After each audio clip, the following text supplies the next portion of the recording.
Welcome to this week's episode of the Rutledge Perspective. And I am just thrilled to bring to you an incredible woman who has had some amazing experiences that I know will really set your heart on fire. I want to welcome Rachel Perry to the Rutledge Perspective this week. And I'm going to tell you a little bit about her, and then we will just dive right in. She is currently the resident managing director for the Aon Atlanta office, where she oversees the strategic direction and growth of the commercial risk and health solutions operations for that market. And she is also responsible for talent recruitment, development, and ensuring that Aon delivers on its services to its clients. She joined Aon in September of 2012 as the Southeast Region Casualty Leader, and then in January of 2018, she became the Resident Managing Director for the Atlanta office. Rachel has an MBA from the Coles Business School of Kennesaw State University, and she had her bachelor's in business administration from the University of Georgia. And she also sits on the boards of Onboard and the University of Georgia Terry College of Business Alumni Board. Rachel, thank you so much for being on the Rutledge Perspective. I'm so glad you're here.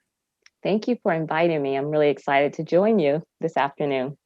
This is going to be fantastic. Well, what I'd like to start with is tell people a little bit about where you are and what you're doing. And then I want to dive into this insurance business thing because I think it's really fascinating. People don't really know what it means. So let's start with what you're doing and then let's dive in there. No, absolutely. So, where I'm at right now is really at a place of really leading Aon's sort of value and what we're trying to accomplish with clients in the Atlanta market. And so that involves, like you said, on the bio read, a lot of different solution lines. And, it's exciting because as I have shared with you prior to us having this conversation on this podcast, no one in the country looks like me that's doing this job, which is basically Yes. leading our commercial risk and health solutions business in the market. And so, what this opportunity has given me is to give me an opportunity to really sort of drive our strategy, giving us a chance to really sort of work closely with our clients, being able to really sort of direct our talent, Mm-hmm. strategy in the local market. So, I mean, I could go in so many different places, Laura, but it's been a lot of fun, and I've been doing it for over 3 years now in this role. And Yeah. so, it's something that I very much enjoy doing, but it's challenging. I'm not going to lie. It Yeah. is a, it is a challenging environment, and commercial Mhm. insurance is challenging, and the market is really difficult right now. Yes. So it's been challenging but rewarding. I love that. And let's dive in a little bit because people think of insurance, but I'm not sure that people really understand kind of that whole commercial side. And as an HR person, we worked with Aon a lot, right? So I kind of get what you were doing. But for the people who are Mhm, listening, talk a little bit about Aon and that whole business of kind of mhm. commercial insurance and what that really means and what that means from a career perspective too. Right, absolutely. So a lot of times people think of insurance and they think your homeowners, or they think your life insurance or Hmm. your personal auto. And oftentimes I can't tell you anything about any of those things. Um, Right. but what I love about commercial insurance is really around helping companies manage their corporate risk, and those corporate, that corporate risk can come from different places. It can come from just having a big workforce, and it can Hmm. it can come from, now one of the big things is extreme weather, right? We hear about the Yes. Nashville floods, we hear about the freezing that happened in Houston. I think that Hmm. was, Texas, actually, probably the Yes. entire state. Yeah. Um, and so on the commercial risk side, we're always looking at it from the perspective, which might be similar to the just like how are businesses impacted, Hmm. right? Hmm. And so the commercial risk insurance side is, as I always tell, the thing we tell companies is what's creating volatility to your balance sheet. What is in, because most corporations don't want volatility on their balance sheet. They want, Right. sort of smoothing out of that risk volatility. So I always see myself as like an advisor to corporations around, or at least, what we do at Aon around Mhm. their different risks. So it can be commercial risk, which is a big part of Aon's business. If you really think Mhm. about it, our commercial risk solutions is a huge part of our business. That's the cyber, that's the Right. ransomware event. All those things fall within commercial risk. And so we're constantly talking to clients around, the gamut of things that fall under that Mm-hmm. bucket. And there's also health solutions. Aon is really focused on talking to clients around, how are you managing the rising healthcare costs?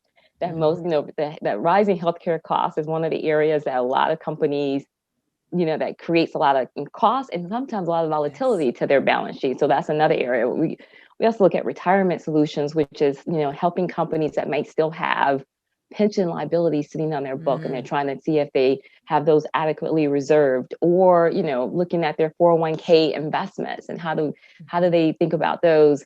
And so, those are sort of the three buckets. It's Mhm. commercial risk, the health, and the retirement solutions. We also do things though in talent. We're in Mhm. that bucket, that world too, under our human capital solution. So Mhm. what I love about Aon, which is a little bit different than where I spent most of my career, really focused on the commercial risk side. Mhm. Aon is really focused on, and I don't want to sound like a commercial, so you'll have to stop me. Good. It's around this whole idea of sort of like getting us to understand all the different solutions of the firm, so that then we can, what we Mhm. call, deliver the whole firm versus just talking in our little silo bucket that we know. Yes.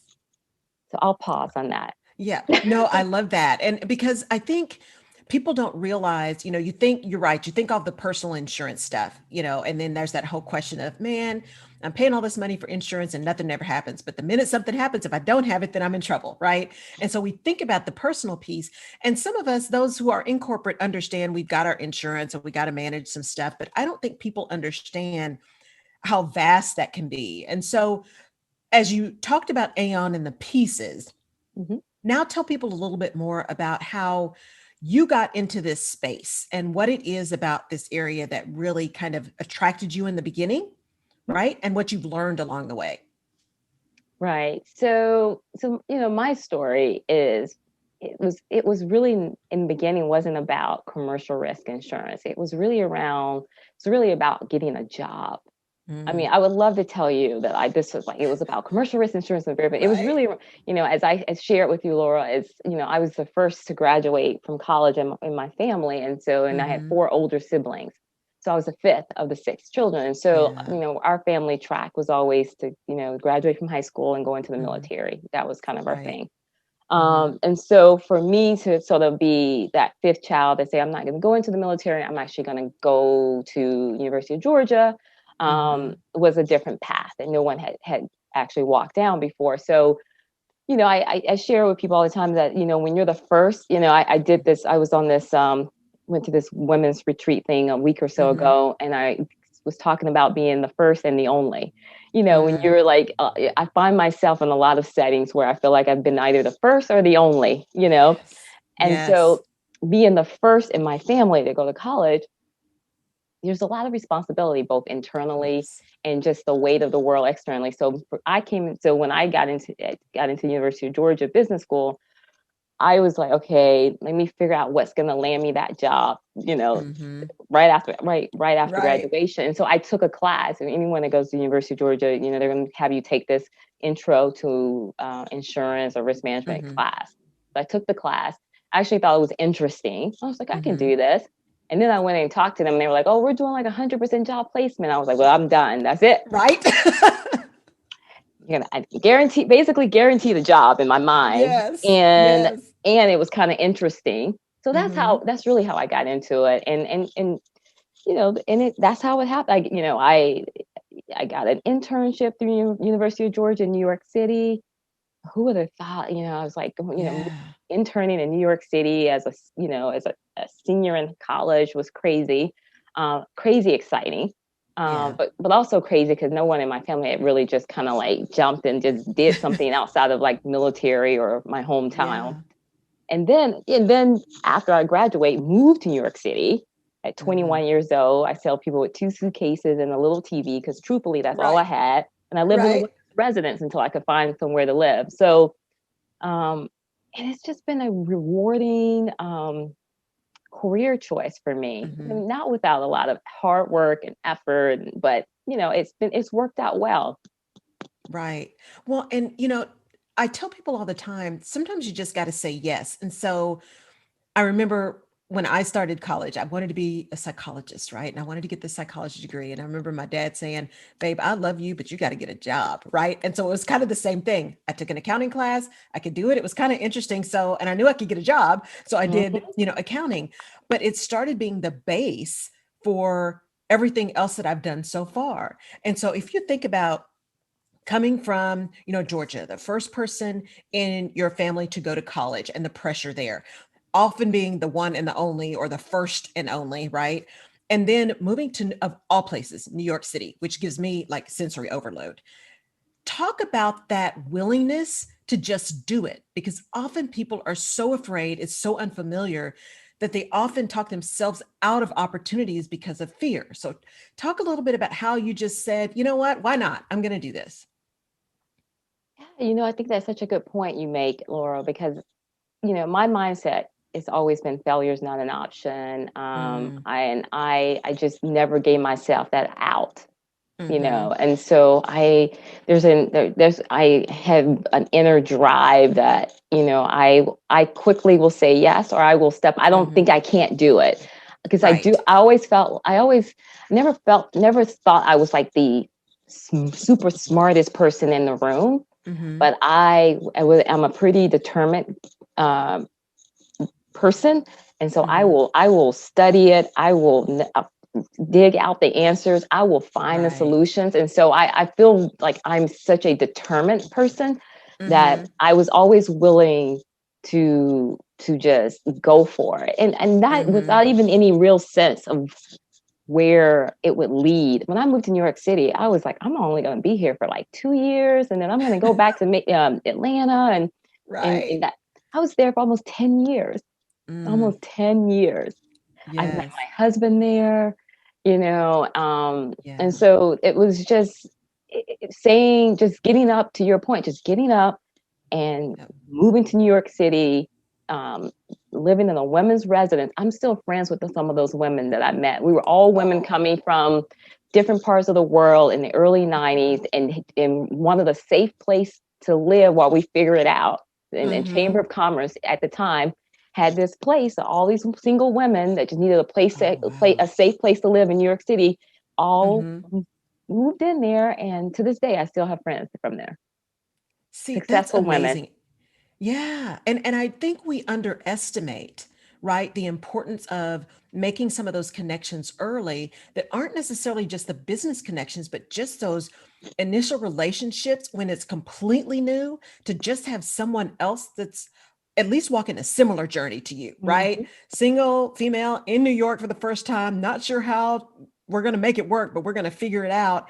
And having that camaraderie or that common ground to get centered, and having where you don't feel like you're all on your own, Right. right?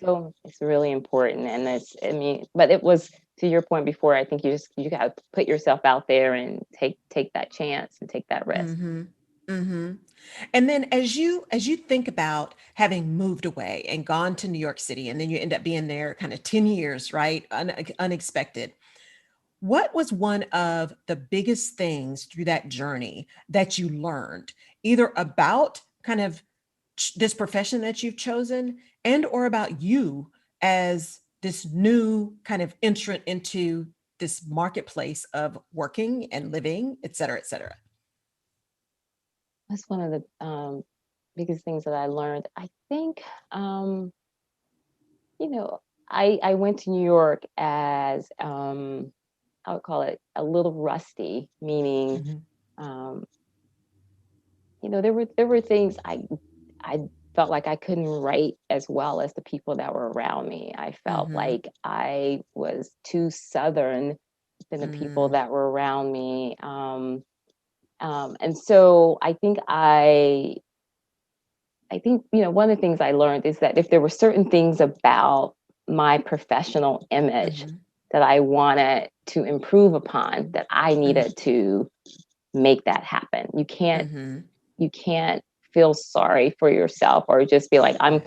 it was, I was very observant Mm-hmm. of my environment and trying to understand what it took to be successful in my mind. And Mhm. so I think one of the things I would probably say is that I started developing um, more professional polish, if that makes sense. I don't know. Yes.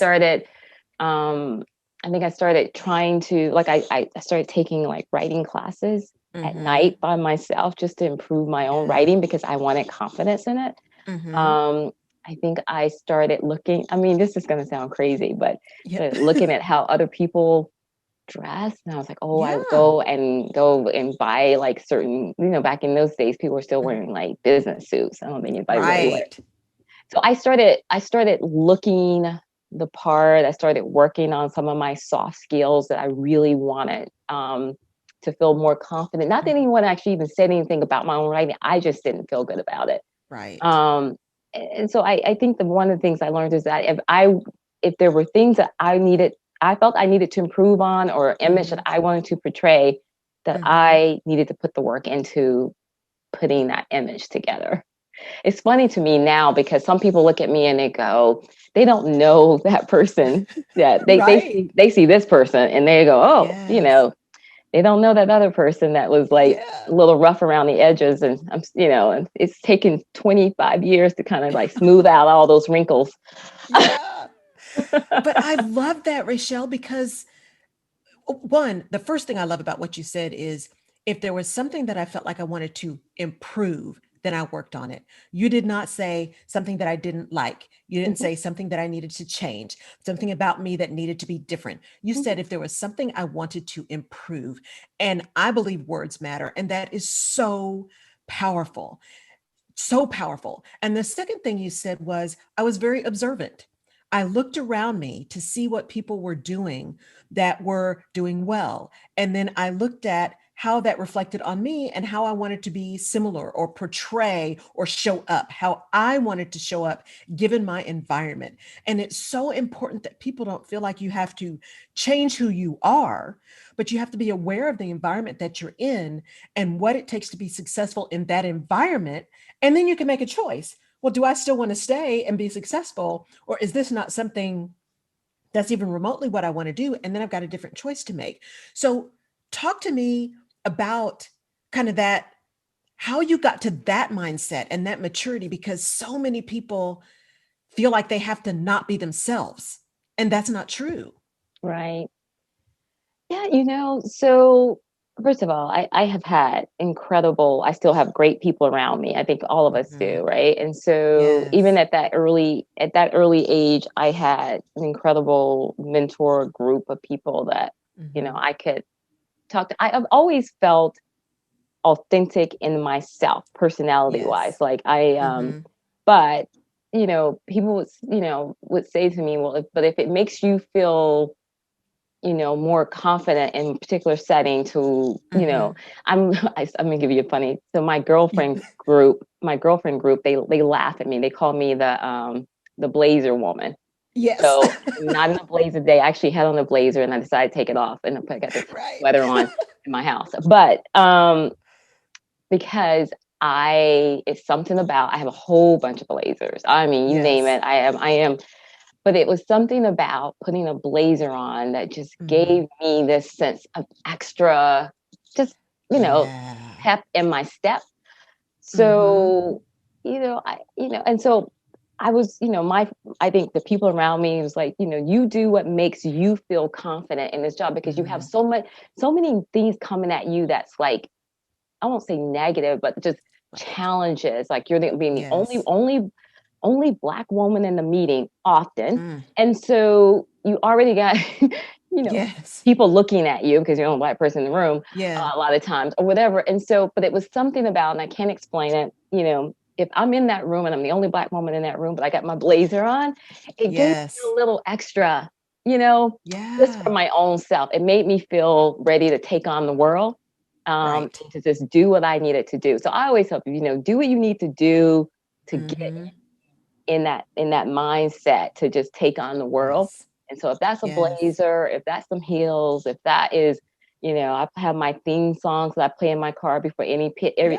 pitch I do. do what you need to do to get your own, sort of like energy and confidence up Mm-hmm. to the level you want it, and then go take on the world.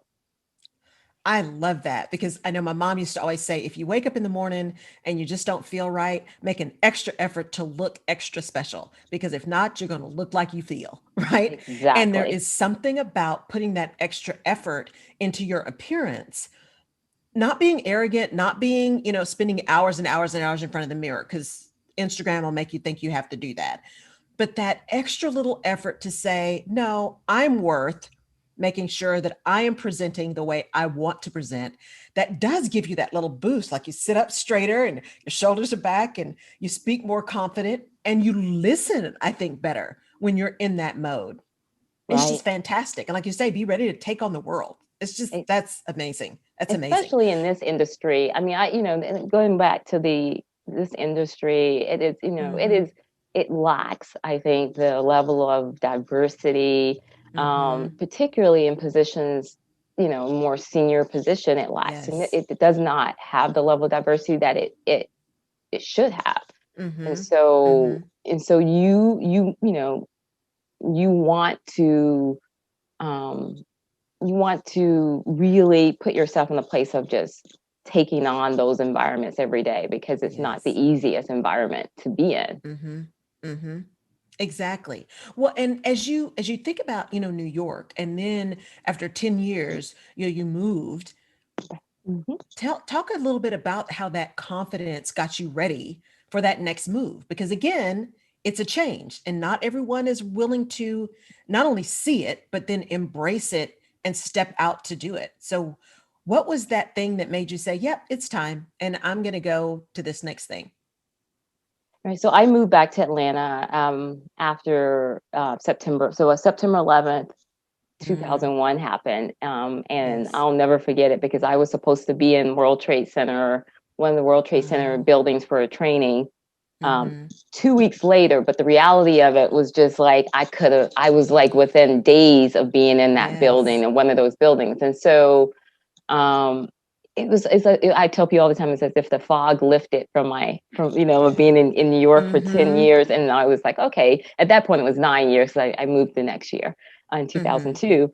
Um, and I said, it's, now I had a 1 year old, my Mm-hmm. daughter, who's now in college. And I wanted to live a different lifestyle. So Yeah. I went to my leadership at the time and said, I'm ready to move back to Atlanta. Yes. And they were extremely supportive. And I think a lot of that has to do, I talk about confidence, but also, work product. Mm-hmm. I put in the work. I'm very, Yes. very, you know, it's not just, I never wanted to be known for the black woman in the room. I want to be known Right. as the, you know, best professional, the person that's going to get the deal done, the person that's going to Yes. drive the result. So that's like Mm-hmm. in this job now. I tell people, yeah, there's no other black woman off this Mm-hmm. head in the country. I tell them that more, not so much, more so just to sort of talk about the sadness of that statement. Number one, we Yes. need, we need more. Right. And then Right. um, but that's not how I operate in my day to day. My day to day is Yes. around how are we going to drive results, how are we going to improve sales, how are we going to make sure we're Mm-hmm. satisfying client commitments, and I think that is that level of just really having great work product. That it was really Yes. easy for me to transfer because they were like, this is not a colleague we want to lose. Right. So, Right. Well, and I think what you said is important is because when we walk into a room, we walk into a room looking like this. So everybody's already going to know we are the insert thing here, right? The mhm. other, whatever the other is, person of color, race, ethnicity, gender, whatever. And so there's nothing we can do about that or that we want to do about that because it's who we are. And yet there's a difference in walking in and being that and walking in and leading with that. Mhm. And if you can lead with your results, if you can lead with your level of integrity and trust, if you can lead with your ability to collaborate and find solutions, then that other stuff becomes secondary, at least theoretically. right? Yeah. Becomes secondary. So now you've moved, you've demonstrated, hey, I'm someone you want to keep on the team, and you get back to Atlanta, and talk a little bit about then that growth, and then ultimately getting into this role that you're in now. Yeah, I think so. I spent a long time doing which was sort of a technical side of the business. So Mm-hmm. I've been on the brokerage side my whole career, but I spent a big chunk of that time really doing a technical function, which is Mm-hmm. placing the commercial risk insurance for large Mm-hmm. corporations. So I've Mm-hmm. had the great fortune of working on some great large global clients. Yes. Um, Mm-hmm. but what I realized in all of that was, and that's funny, it was someone that brought it to my attention. I Mm-hmm. thought because I had been such a great technical broker that Yes. was, that would always be the thing that positioned me Mm-hmm. into my career. What I learned though was there were other skills that I lacked. Ah. So you know, I was like, well, I want to do more. Where they were like, well, Mm-hmm. you've never sort of managed a P&L before. Mm-hmm. You don't have operational experience. Mm-hmm. You haven't really been close in the sales process. You're more on the technical. Yeah. And then someone said, well, you've never actually taken something that was broken and made it better. And Ah. so when I heard all those things, when I came back to Atlanta, I was like, okay, well, those are fair Mm-hmm. points. If I really want to continue to elevate into this side of the business and say that I'm a person that cannot just be a technical person, but I can Mm-hmm. actually lead an operation, that you can Yes. actually count on me to actually lead an operation for a firm, Mm-hmm. then I'm gonna need to figure out these other things. And so that's how Yes. I started saying, well, I'm gonna leave the thing that I love. I still love the technical side, Yes. but I decided strategically to walk out of those roles that I had Mm-hmm. been very successful in. And I came over here and I started leading our account Mm-hmm. executive team across all solution lines. And so they were Yeah. like, well, okay, she's going to come in and lead the whole thing. And she's never really done what we've done. Right. Um, but that positioned me for this job. So I think you have to be willing to sort of look at your skills and say, okay, Mm-hmm. what are those skills that I've learned and developed, and what are those skills that I probably still need to grow and develop, Right. and try to learn a variety of different professional skills. And that's one of the most insightful things I've learned is that I want to have variety in the skills that I Mm-hmm. can bring to a company, into a firm, into Right. Aon. I love that because, we often, people get locked in, or they allow themselves to be locked in, and then they're surprised when the next promotion or the next opportunity, they aren't necessarily the top candidate because they're that expert, right? And they've spent all this time, and they are really producing, and they're making things happen. And only then does someone say to them, yeah, but you haven't done this, you haven't done this, you haven't seen this, you haven't seen that. And one, no one's ever told them that before. Mm-hmm. Two, they haven't necessarily sought out what it really means to be in the next thing they want to do.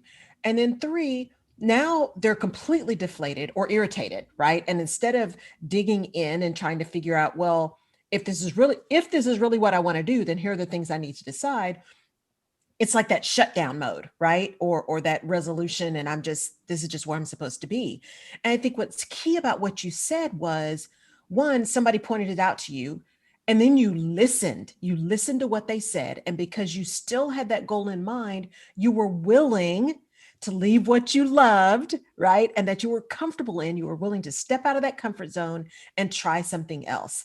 And that is not only courageous, but it is absolutely essential if you're going to continue to grow in your career, especially if you want to start to be in senior roles. And so as Exactly. you started to take over this role that you've never done it before, because people hear that a lot and that's their fear, what were a couple of the key things that you did to gain the trust of that group of people who's like, she's taking it over and she's never done it, how can she lead us? What are a couple of key things that you did to gain the trust of these people who are now the folks you were supposed to be leading? Right. So I think for one, I always feel I'm a pretty transparent I don't call myself a girl. I'm a pretty transparent girl. I Yeah. I walk in authenticity is what I don't pretend to know stuff that I don't know. Mm-hmm. So what I would say to those senior account executives that's been in these jobs and leading clients for so many Mm-hmm. years is like, there's a lot for you that you've been doing that I can learn from. So Mm-hmm. being confident enough in the value that I can bring to be able Yes. to tell the team the things that I don't that I'm going to Mm-hmm. need them to help me. Right. So what I have said to them is I am really good. What I believe I'm really good is I'm really good around building great teams. So where you need Mm-hmm. support, I'm going to bring the right. I'm a Right. good talent. So I was able to sort of express to them the things that I think I could bring in the job that would bring Mm-hmm. value to Mm-hmm. to them and to the firm, and then also be open enough with the areas that I needed them to Yeah. help, to give me some education. And I would say, I like, I don't know this, so I'm gonna need you to Mm-hmm. help me, help me Mm-hmm. here. Right. And I think people appreciate when you just lay it all out there, right? That you don't Yeah. try to walk into that type of situation with like, oh, I'm the leader and you're not. And Right. therefore, you don't need to, tell, no, I'm going to need your help. I'm going to need your Yes. help in this area, but here's our goals. I'm good at goal setting and Mm-hmm. execution. So here are Mm-hmm. goals. Here's how we're going to execute. And I'm good at listening, getting feedback, Right. and reacting to that. So I think that's where you kind of bring those two things together, and Mm-hmm. people respond well when you just be honest and open around, Yes. like, but then I dream big. We're going to be the best, Yeah. I and love that. so that's where people too is like they can't say that I don't walk every day in sort of a dream big mindset, Mm-hmm. because Mm-hmm. and so you were constantly sharing that dream. We're going to be the best. We're going to be the best brokerage firm in Atlanta. Right. We have the best people with the best clients. So it's just, Yep. I think that sort of positive vision of where we're going is what people attach themselves to, and that's what Mm-hmm. makes you a good leader, I think. Well, and what I love about that, as I talk to so many people about leadership, number one, leadership is not about position, it's about behavior. And what is masterful about what you said is you can be humble and confident at the same time. They are not Mhm. mutually exclusive. So you can be really confident and sit in confidence, not ego, but sit in confidence about the things you do well, about your knowledge, about your expertise. And through that confidence, have enough humility to say, I know all this stuff, but I don't know anything about that.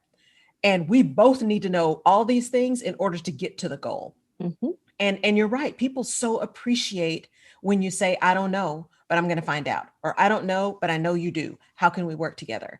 And it's such a beautiful thing to be able to show up there as a leader. And the other thing you said was listening, right? You're good at setting goals, you're good at executing, but you're also good at listening.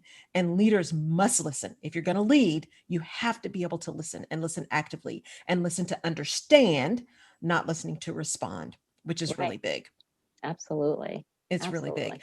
So if we, as we begin to wrap up, because I could talk to you for the next 2 days about all this stuff that you've done, because it's just amazing. And there's so many things that I think people will have heard through your story that says it's okay to move, and you moved and developed and grew, not through going through a whole bunch of different companies, which is okay as well. It's a career flow, right? Not a career path, but you were able to move and grow and develop in a couple of organizations that enabled you through your performance, right? And your proof, social proof, that you were able to continue to move up. So if you look at all of that, what would you say to someone right now, especially coming out of this pandemic? There's so many people who are thinking about changing or pivoting, right? So there are people who are looking, but there are people who are working, but I've really had some revelations through this COVID thing. It's really time to look at something different. What would you say to people who are thinking it's time for me to evaluate something different?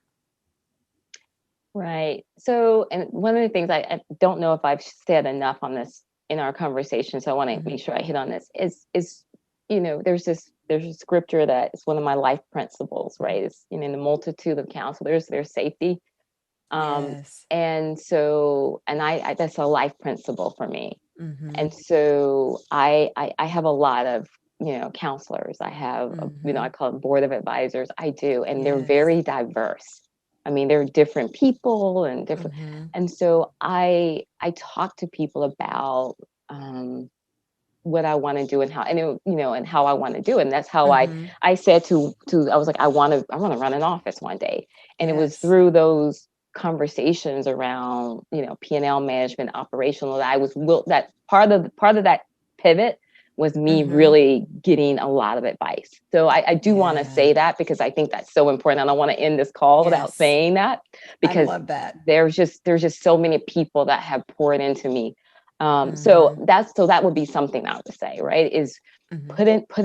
put in the work to get counsel, to get advice. So if you want to be part of this industry, Aon, commercial risk, health solution, and you Mm-hmm. think this is what you want to do, or you think this is the area, you know, reach out to people like Yes. me, and Mm-hmm. and really try to get some feedback around sort of what, because there's different parts of the business. We have sales Yes. people that are like very outgoing. We have technical people that tend to be a little bit more into the details. So Yeah. both work, but you got to figure out when you come into a firm like this, what part Mm-hmm. of it fits for you. And so for Yeah. me, I've only been really at two companies, and it's Mm-hmm. been it's been great, because Yeah. I knew also, yeah, I always knew that I wanted to work for a company Mm-hmm. where, that they had made the investments into, data and analytics and Mm-hmm. resources, that I could then take all those things and go talk to these global companies about whatever we were Yes. talking about. I Mm-hmm. needed I needed those resources. I needed that data to feel, Mm-hmm. to feel good in my own skin, to go and do my Mm-hmm. do my job. So that's why I've worked for these big corps, and Mm-hmm. now who knows if I work for big corps forever, but for the first Yeah. season of my careers, up to this Yes. point, it helped me be this much more sort of like confident in my skin, because I had the tools, I had the data, I had the Mm-hmm. analytics, I had the resources. I could take all that with me, put on my blazer, Yes. and go do what I needed to go do. So I think you have to do some self awareness too, right? Just kind of Yes. know what, do you can work for a big corporation like Aon, Mm-hmm. or there's some wonderful smaller corporation. Maybe you need that more family Mm-hmm. feel. And so I think you have Right. to do a little bit of self awareness as well, and figure out, like, who are you? I have a good Yeah. sense of who I am and the environments that make me tick. And I've tried Yes. to, like, put myself in those types of places, and then Mm-hmm. diversify, Yes. but I would feel comfortable that I was in a place that was like a good sort of fit with my Yes. my inner workings, if that makes sense. Mm-hmm. Mm-hmm. But people can Well, always and come talk what's to me about this industry, Laura. I love it. It's been good to me. It's helped me to yeah. put two kids through private school and now out of state college. So it's Right. good. I love it. I love it. Well, and what you said, I always start with people that come to me that are trying to figure out what they do. And it's like, we're going to start with you. We're going to start with you. What is it you want? What makes your soul sing? What is the kind of work you want to do? And I then like once you that. know that, then you go seek out the thing. You don't start with the thing because you don't really know the thing. You think you know the thing, right? But if you know you first, then the thing becomes clearer. And more importantly, you can put the thing in context, because if you really get to know what's important to you, in whatever season you're in, because it does change, it could be that job at this moment, or it could be the family thing, or it could be travel, or it could be learning, it could be something else. And where that job or that career fits into your life as opposed to you fitting into the career is really important. And I think everything that you have given people, getting that board of directors, being willing to listen to feedback around how you get to where you want to be, taking action on that feedback, being willing to be confident but humble. All of those Mhm. things put people in a position to be successful, whatever success looks like for them. But you've got to be willing to put in the work, both the personal work, right? And the technical work to be able That's to do right. that. I love when you said what makes your soul sings. I'm gonna have to Yeah. take that with me as my little. I mean, that's Yeah. great. I love that. I had never heard Yeah. that before, actually. Yeah, I just, it's one of those things where if you're waking up in the morning and like me, every Sunday for 5 years, 6 years, I was like, oh, I can't believe it. I was like, yeah, my soul's not singing. Time to do something else. And here we are, right? This getting to talk to people like you and meet people like you and talking to the clients that I'm working with, that makes my soul sing. Seeing other people be successful and getting other people out of pain because they know they have choices. They have Mhm. choices because some companies will make you think you don't. And you Right. always have a choice. You just have to Yes, decide yes. which choices you want to take, right? Because we're free to make them. We're just not free from the consequences of the choices we make, Right. right? That's exactly right. So, well, Rachel, this has been absolutely phenomenal. Thank you so much for your willingness to share your time and your insight and your expertise with us. And I will make sure to put your information in the show notes so people can reach out to you, especially if they're interested in the industry that you're in, but even just to connect with somebody who has gotten really clear on herself and where she is and how she wants to show up as a leader. I think you'd be a great connection for people.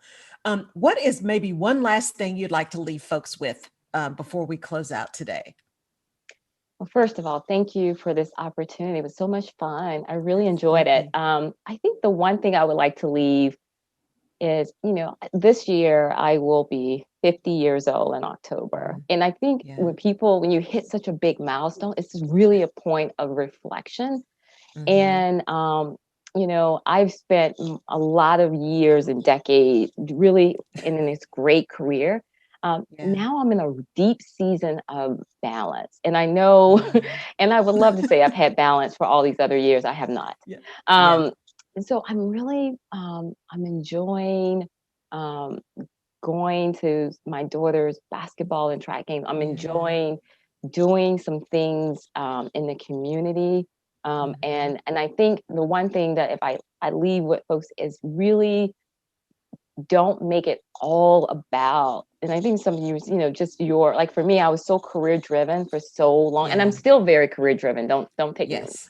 but I think I realized getting close to 50 that, Hmm. you know, life is so rich, and there's so many other things that Yes. I want to do.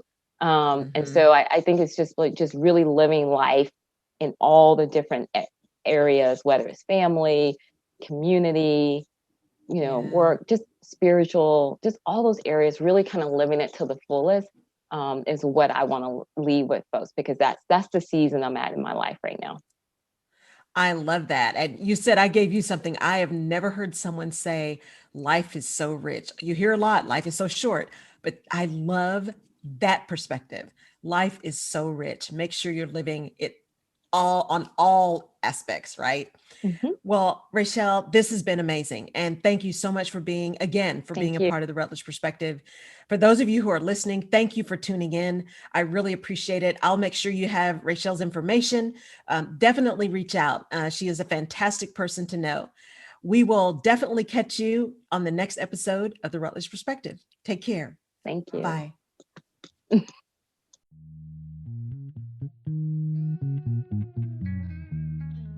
You've been watching the Rutledge Perspective. Thank you for tuning in. If we have given you a different perspective, or if you've learned something new that you hadn't thought about before, please subscribe to the Rutledge Perspective podcast where you get your favorite podcasts and give us a like on iTunes or Google Play or Stitcher. We really appreciate it. And your feedback is important as well, as we use that to inform our next episodes. You can also head over to my website, laurelrutledge.com, and download a freebie called Where's My Mojo that can really help you get out of your rut or maybe talk you back off that ledge of frustration. You can also find previous episodes of The Rutledge Perspective on laurelrutledge.com. I really appreciate your tuning in. Thank you so much, and we'll see you next time.